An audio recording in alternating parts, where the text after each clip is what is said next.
Vem aqui para mim. Vem aqui para mim. Observem isso aqui. Isso aqui é uma trena. O Schaefer disse que a cela tem 2 metros por 1,80. Nessa mesa aqui, onde eu estou, essa mesa aqui, se puder baixar um pouquinho a câmera para... essa mesa aqui, 2 metros está aqui. Ou seja, é um pouco mais, é a minha mesa e meia. A minha mesa tem 1,40 m, tem mais 60 centímetros aqui até o ari, tá certo? Isso no concreto. Isso é 2 metros. Aí 1,80 vai assim, vai assim para frente. Vamos ver aqui, 1,80 dá mais ou menos aqui, 1,80. É como se fosse aqui, tá certo? Então, é um quadrado que vai aqui, é como se fosse 2 mesas minhas e meia, tá certo? Esse é o ambiente onde o Felipe Martins está preso hoje, tá? Ele está preso nesse cubículo de concreto, e não é concreto liso e tal, né? Aquele concreto queimado, cimento queimado, não, nada disso. É concreto grosso. O Ricardo teve lá e falou assim, é concreto grosso. O telhado é de zinco, é o quê, Schaefer? É telhado de quê? De amianto, telha de amianto é o quê? Não, além dessas medidas que você mostrou ali, né, tem uma divisória ali no meio que divide o banheiro ali, né, que também é vaso e chuveiro em cima. Então, ainda tem o banheiro nisso aqui. Então é úmido, é uma sauna. Exatamente, dentro de 2 metros e 1,80, dentro eles fizeram caber um banheiro. É uma privada? Chuveiro. É aquele buraco no chão? É uma privada? É o quê? Não, uma privada com um chuveiro em cima, né? Em cima da privada. Bom, eu puxei aqui. Tem janela? De acordo com a lei de execução penal, no artigo 88, a metragem mínima de uma cela individual no Brasil é de 6 metros quadrados. 2 por 3. Então, assim, nós estamos diante de uma cela de quanto? 1,80 por 2 dá 3,6. 5,40. 1,80 por 2. 5,40. Não, aqui dá 1,80 por 2 está dando 3,6. Não, 3,60. 3,60. 3,60. 3,60. Ou seja, praticamente metade de uma cela, do mínimo que deve ter uma cela individual no Brasil, segundo a lei de execução penal. Só que além do tamanho, a legislação e as diretrizes do Conselho Nacional de Política Criminal e Penitenciária estabelece o seguinte: área mínima, vamos lá, tudo bem, 6 metros quadrados. Cubagem mínima, 15 metros cúbicos. O diâmetro mínimo, 2 metros, mas precisa ter mais 3, né? 2 metros de diâmetro precisa ter para poder fazer 6 metros. Deve conter dormitório, aparelho sanitário e lavatório. O chuveiro pode estar dentro ou fora da cela. Nesse caso aqui, está dentro da cela, em cima da privada. Tem lavatório para lavar a mão? Tem uma pia em frente ao vaso. Bom, condições de salubridade, ventilação, insolação e condicionamento térmico adequado. Então, pelo relato que você nos passou aqui, essa cela do Felipe Martins está absolutamente fora das condições mínimas previstas na lei. Então, eu imagino que vocês precisam denunciar isso ao Conselho Nacional aqui de Política Penitenciária. Conselho Nacional de Política Criminal e Penitenciária. Vocês podem denunciar isso também para o CNJ. Afinal de contas, aqui existe a responsabilidade aqui da execução penal. Vocês podem denunciar, inclusive, isso ao Conselho de Direitos Humanos da ONU, da OEA. Vocês podem e devem denunciar isso ao Congresso Nacional, deixando muito claro que o Moraes está submetendo o Felipe Martins a condições equivalentes à tortura. E a justificativa dele, Cláudio, ainda na decisão dele, foi de que a transferência que o Estado do Paraná fez, ela violava o poder jurisdicional de fiscalizar a execução da pena. Por isso ele determinou a volta dele aqui para Ponta Grossa, ou seja, desconsiderando as questões de segurança, e dizendo que isso prejudicaria a execução da pena, mas isso daí acabou sendo um ato falho do ministro. Felipe, nem sentença publicada há nos autos. Não foi publicado o acórdão da condenação dele. Ele não está cumprindo pena. Ele é um preso provisório. Júlia Lucy. Cláudio, a gente está diante de um ataque direto aos direitos humanos. O Felipe Martins, ele está sendo já há muito tempo torturado, mas eu acho que a descrição dessa cela é uma caixa de sapato. Eu não sei se tem janela, acho que é a única informação que está faltando a gente saber aqui. Não, eu disse que não tem janela. Não tem janela? Ô, Schaefer, tem janela? É como eu falei, não dá para chamar de janela, mas sim há um espaço na parede para circulação de ar, né? Um pouco mais acima. Um buraco. E o telhado, isso é o quê? Uma laje ou é um telhado direto? Eu não me recordo, Cláudio, mas se eu não me engano, pelo padrão ali da unidade, eu acho que existe uma laje sim e a cobertura é com Eternit. Bom, eu espero que você filme essas condições, até como advogado dele, você tem livre acesso e autoridade para poder fazer a filmagem, o registro de imagem dessas condições penitenciárias para que elas possam ser denunciadas diretamente. Júlia, por favor. E o Cláudio deu sugestões aqui do que pode ser feito. Eu queria destacar que ontem a gente teve aqui o senador Mourão e quando ele justificou o voto, né, no senador Davi Alcolumbre, ele disse que o argumento era porque eles queriam pegar presidência de comissões. Pois bem, a senadora Damares é presidente da Comissão de Direitos Humanos do Senado. Eu acho que é urgente, é para ontem, que a senadora vá pessoalmente ao presídio para averiguar as condições, assim como ela iria fazer no caso do presidente Bolsonaro,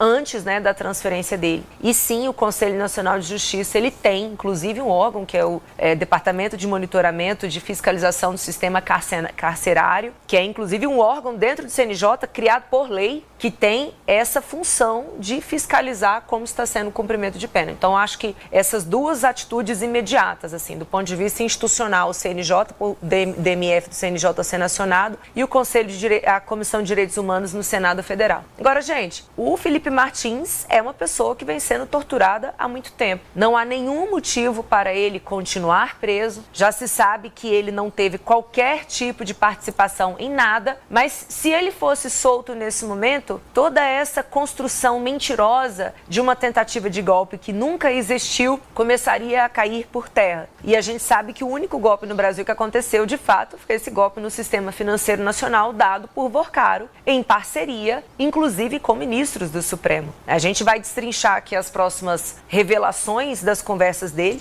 mas ficou bastante claro que, por exemplo, a manutenção do inquérito das fake news só se manteve, né, só se deu porque era necessário manter esse instrumento para colocar aqui dentro do inquérito das fake news jornalistas, veículos de comunicação que estivessem atrapalhando os planos dessa quadrilha, né? Então, o Felipe Martins é uma pessoa que vem sendo torturada pelo Estado brasileiro para que seja mantida essa narrativa mentirosa de tentativa de golpe de Estado e ele está pagando com a própria vida, assim como outras pessoas já literalmente pagaram. Ariel Alcântara. Essa questão, a Júlia colocou muito bem, essa questão do Felipe Martins e de todos os outros presos políticos que nós temos no Brasil, tem como única justificativa essa pantomima, essa encenação, essa mentira do golpe do dia 8, de qualquer tentativa de golpe de Estado que imaginaram fazer no Brasil, única e exclusivamente para justificar um regime de exceção, que é o que nós vivemos, regime de exceção, para permitir essa continuidade de abusos.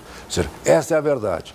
Exemplos no Brasil temos vários. Eu tenho um livro que eu gosto de recomendar às pessoas lerem para se entender o que é isso, que são Memórias do Cárcere de Graciliano Ramos. Foi editado em 53 e ele conta o período que ele ficou preso durante a ditadura Vargas, como comunista. Inclusive, eu conheci o filho de um dos colegas dele de cárcere. Ou seja, nós não cansamos de repetir ignomias. Nós não cansamos de fazer aquilo que se deve abjetar no mundo inteiro, que é desrespeito ao ser humano. Nós estamos desrespeitando não só o Felipe Martins, na figura do Felipe Martins, nós estamos desrespeitando os 200 e tantos milhões de brasileiros. O desrespeito ao ser humano não é a um ser humano, é o conjunto de seres humanos que são desrespeitados com o exemplo de um. Nós estamos jogando no lixo tudo que nós chamamos de humanidade, de direito humano, direito das pessoas. Isso não pode ser admitido. Um preso que será torturado. Uma situação como a do Felipe Martins, do Daniel Silveira e do próprio presidente Jair Bolsonaro. Ele desrespeita toda a população brasileira. Todos os brasileiros estão sendo desrespeitados. E é isso que as pessoas têm que entender. Não é um, são todos. Olha aqui, ó. A gente tem uma notícia que chegou ontem. Põe na tela, por favor, que eu vou querer que o Schaefer, por favor, compartilhe conosco aqui detalhes disso. Mas ontem saiu, a Justiça Americana, saiu uma decisão exigindo a transparência em toda a documentação relacionada ao caso lá do registro de entrada do Felipe Martins. Abre aí, por favor. Isso, ponto aí. Tribunal Federal do Distrito Médio da Flórida determinou na quinta-feira agora, que o governo dos Estados Unidos apresente versões completas e sem cortes de documentos relacionados ao registro migratório que atribuiu ao ex-assessor presidencial Felipe Martins uma entrada no país no fim de 2022. A audiência foi conduzida pelo juiz federal Gregory Presnell. A ação foi movida por Martins contra o Departamento de Segurança Interna e a Agência de Alfândega e Proteção de Fronteiras. Tá? O ex-assessor questiona justamente a autenticidade do registro que indicaria sua entrada nos Estados Unidos na mesma época em que o então presidente Jair Bolsonaro viajou ao país no final de 22. Durante a audiência, o governo americano pediu o encerramento antecipado do processo por meio de julgamento sumário. Olha só, a gente está falando do próprio governo Trump, tá? O magistrado, no entanto, rejeitou a solicitação e decidiu manter o caso em tramitação, com a adoção de novas medidas para aprofundar a análise das informações. Entre as determinações, o juiz ordenou que o governo entregue versões integrais, sem tarjas ou cortes, de documentos anteriormente apresentados ao processo. O material será examinado diretamente pelo tribunal em procedimento reservado. Também foi determinado que as partes definam critérios para uma busca mais ampla por comunicações internas do governo americano, incluindo e-mails, memorandos e outros registros administrativos. O objetivo é identificar como o registro migratório contestado foi criado, quem participou do procedimento e em quais circunstâncias ele foi inserido nos sistemas oficiais. Segundo a advogada de imigração Ana Bárbara Schaffert, que integra a defesa de Martins nos Estados Unidos, a audiência trouxe elementos relevantes sobre o caso. A ata da sessão registra que o registro de entrada atribuído a Felipe Martins no sistema migratório não deveria estar ali. Tá? Ela também destacou que o tribunal reconheceu a gravidade do episódio e o direito do ex-assessor de ter acesso às informações relacionadas ao caso. Tá? O juiz afirmou que Felipe tem o direito legítimo de conhecer integralmente as informações relacionadas ao registro migratório que lhe causou graves prejuízos. Graves prejuízos. Ele está preso com risco de morte. São só esses os graves prejuízos. Essas determinações garantem ao tribunal acesso direto aos documentos completos das comunicações internas. Olha aqui, ó. Essa é a informação desse registro falso. Essa informação foi usada pela Polícia Federal para justificar a prisão. E mesmo depois de demonstrada a falsificação, o Moraes manteve essa prisão. Prisão preventiva. Ele ficou preso preventivamente. Schaefer, 6 meses, né? Coloca o Schaefer. Por 6 meses preso, né, no CMP, e posteriormente nunca foram revogadas as cautelares, mesmo com a comprovação de que as razões que foram impostas, tanto a prisão cautelar quanto posteriormente as imposições de cautelares, como a tornozeleira, os comparecimentos semanais que eles tinham que fazer aqui no fórum aqui de Ponta Grossa, impostos pelo Moraes, ele permaneceu no total por 2 anos até ele ser preso novamente, né? No caso, no final do ano, quando ele recebeu a notícia da prisão domiciliar por conta de ato de terceiro, por conta que o Silvinei tentou uma fuga, né? Ele mandou prender domiciliarmente todo mundo e colocou as imposições lá dele, que não constam do Código de Processo Penal, né, como cautelares possíveis. E Felipe estava preso por uma viagem que não fez, cumprindo cautelares por uma viagem que não fez. Agora ele foi preso pela fuga de outro, isso domiciliarmente, e depois ele foi preso por um acesso ao LinkedIn que ele também não fez e a Microsoft já falou que ele não fez, né? E mesmo diante disso, o PGR, que não era importante manter o Vorcaro preso, disse que o Felipe sim oferecia risco de fuga porque ele acessou o LinkedIn que ele não acessou. Ó, é impressionante. São todas as... É simplesmente isso aqui, tá? Se alguém quiser fazer mais algum comentário, eu vou virar a pauta. Mas, Ricardo, a gente está diante de um caso em que não há uma única prova que seja verdadeira. Assim, eu acho que de todos os casos dessas investigações políticas, eu acho que o do Felipe Martins é a mais chocante. Porque tudo que foi feito, tudo que foi utilizado para justificar a prisão dele, ou é isso, ou é de terceiro, ou quando relacionado a ele é falso. Então, assim, é absolutamente ilegal, inconstitucional, e parece que o Moraes só estará satisfeito quando o Felipe Martins estiver morto. É a impressão que passa assim, Cláudio. Veja, quando ele foi condenado, né, mesmo sem provas, segundo o voto do próprio ministro Alexandre de Moraes e dos demais ministros, né? Muito embora não tenha a minuta, nós sabemos que há uma minuta. Essa foi uma condenação.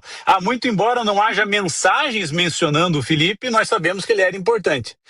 Mesmo que não haja registros de entrada oficial, o Cid falou que ele estava lá, mesmo todas as outras testemunhas, inclusive de acusação, dizendo que ele não estava, ele foi condenado. Por quê? E segundo o ministro Alexandre de Moraes, um episódio dantesco, né, antes da gente terminar aqui, que foi o quê? Quando ele disse que a prova de que Felipe Martins estava no Palácio do Alvorada na reunião do dia 7 é o registro do Uber do dia 19.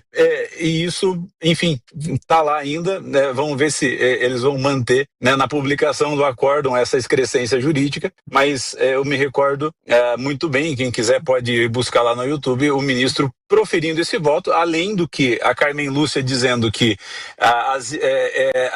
é muito perigoso ideias erradas numa mente brilhante, né, segundo as palavras dela, se referindo ao Felipe, e que o Dino disse que a caneta é muito mais perigosa do que o fuzil, do que a pistola. Então, é esse estado de coisas que a gente está enfrentando.